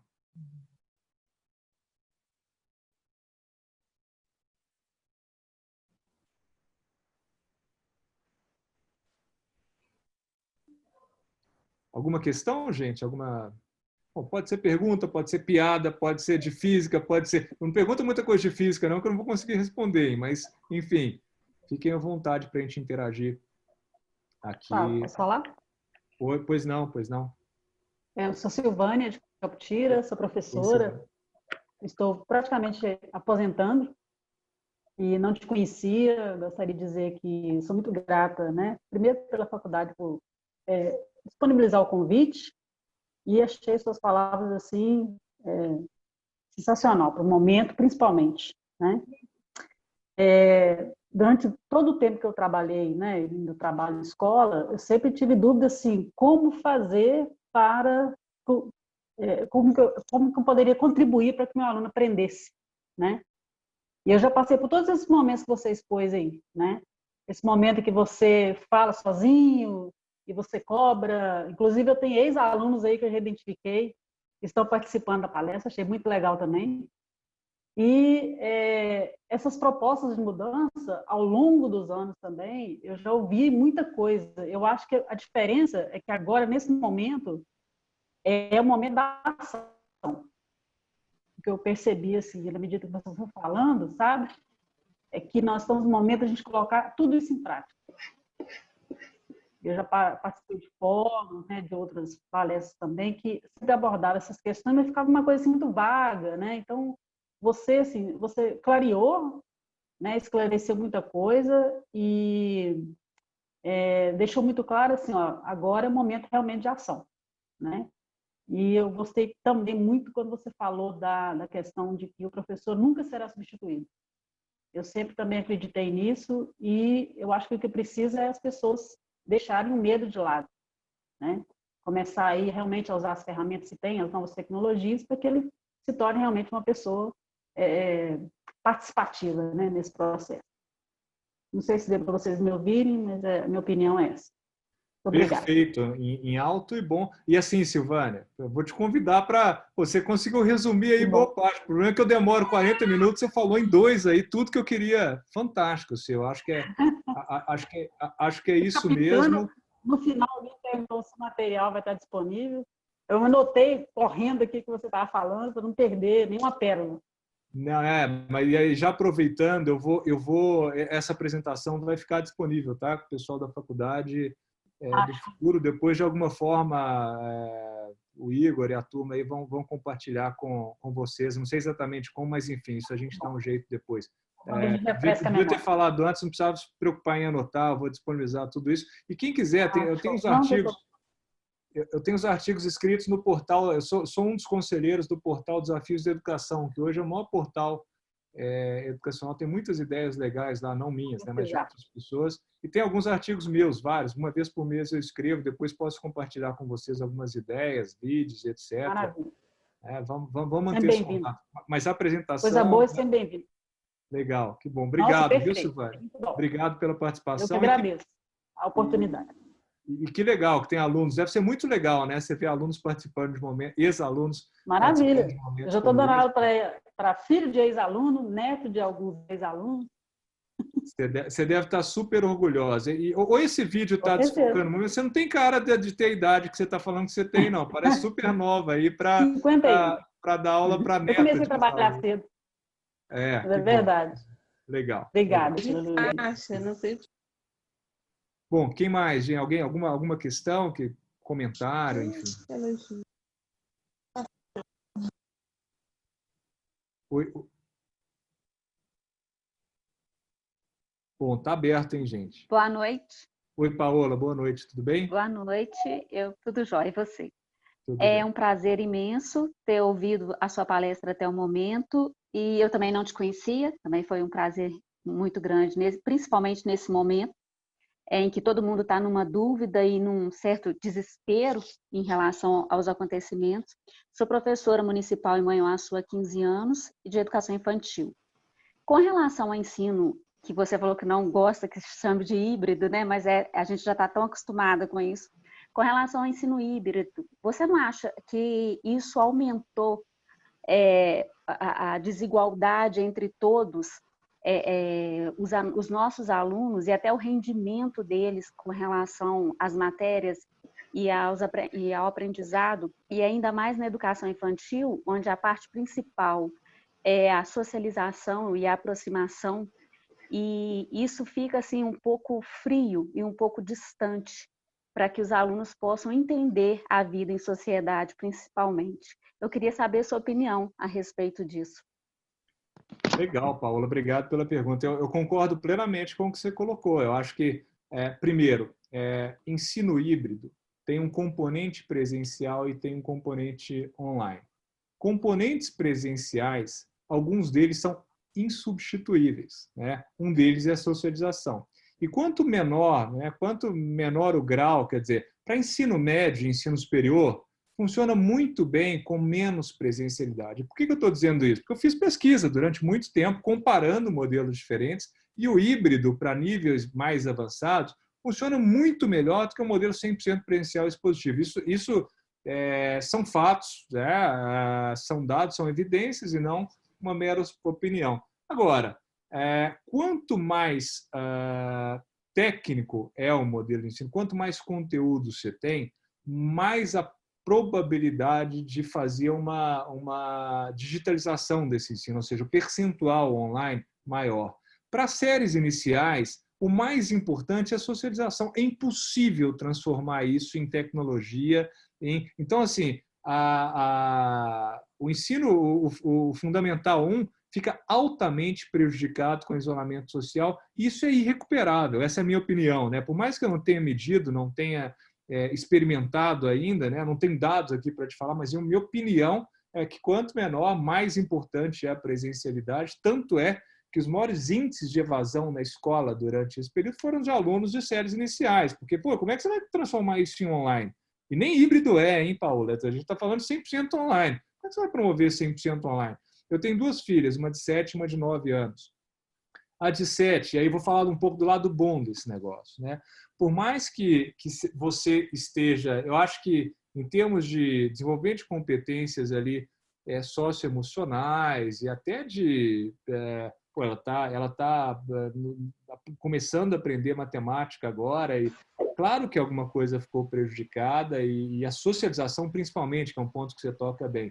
Agora, eles desenvolveram outras competências que são super importantes, como, por exemplo, a integração com o mundo digital. E eu vou te dar um exemplo, é super engraçado esse exemplo, mas para mim ele foi simbólico. Eu nunca imaginei que isso fosse acontecer. Eu defendo muito o peer instruction, né? Eu nunca falei disso para as minhas filhas, nunca, acho que elas não têm nem maturidade para discutir que o modelo de sala de aula expositiva está errado, que deveria ser mais. Falo um pouco com a minha mais velha, porque eu vejo ela fazendo algumas coisas que eu não concordo, mas claro que não discuto profundamente. Um dia, tem 2 semanas mais ou menos, que minha filha estava fazendo uma prova tradicional, câmera ligada, som desligado e fazendo a prova ali dentro do computador, nem era escrita, né, através do Google Forms, alguma coisa assim, respondendo uma prova de múltipla escolha. Ela e mais 5 colegas da sala de 25, 30, né, que é o total de alunos da sala, pegaram um link da sala do dia anterior, de outro dia que tinha sido criado pela professora, abriram uma janela paralela durante a prova e começaram a discutir as questões da prova, não achando que estavam burlando o sistema, mas achando que aquele era um baita momento de compartilhar pontos de vista e de aprender. Você acha que eu dei uma dura nela? Não. Não. E também não dei parabéns, porque eu falei, filha, você sabe que isso que você está fazendo aí, a professora deixou? Não, papai. Por quê? Não. E eu e os meus colegas, a gente quis discutir. Eram 5 só, que não sei de onde que elas não conseguiam me explicar se eles tinham planejado isso antes, que foi durante a prova e tal, mas abriram uma sala, abriram um microfone só da segunda, fazendo a prova. Eu acho que a letra era prova de múltipla escolha, acho que a letra B, acho que a letra C. Falei, filha, legal. Você está fazendo um negócio chamado peer instruction, quando você crescer, papai vai te ensinar o que é isso. É fantástico isso que eles estão fazendo. Então, eles estão pegando uma habilidade ali de competências digitais que eu estou achando tão legal. Todos os dias, durante toda a tarde, eles fazem lição de casa juntos. A escola, isso não é nada da escola, eles pegam links, vamos entrar no link do dia tal. E tem uma socialização, fim de semana, o computador aqui em casa fica o tempo todo ligado, coleguinhas conversando e tal. Então, assim, é claro, gente, o resultado disso vai ser muito negativo para a educação de uma forma geral.